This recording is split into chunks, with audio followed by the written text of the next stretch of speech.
আচার্য বলেছিল, গুরুদেব আমি তো মূর্খ, আমি তো নরাধম, আমার মতো মূর্খের ডাকে কি ভগবান আসবে গো?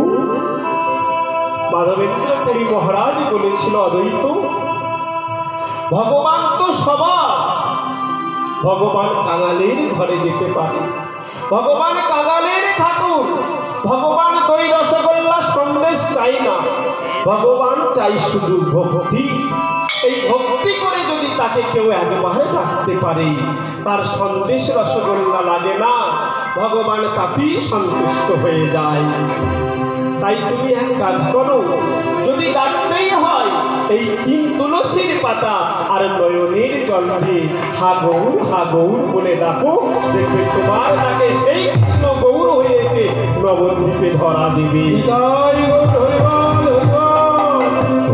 গৌর গৌর বলো সবে, প্রেমানন্দের উদয় হবে।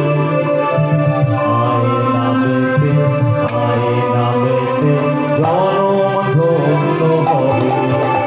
তোমরা গৌর গৌর বলো সবে, আনন্দে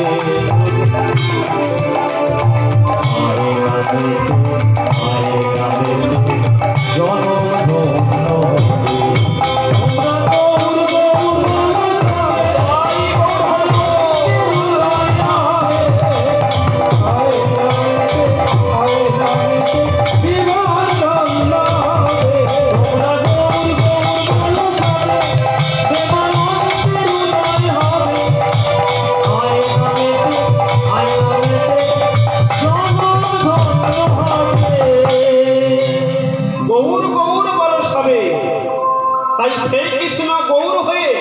আজকে নবদ্বীপে এসে হরিনাম বিতরণ করছে।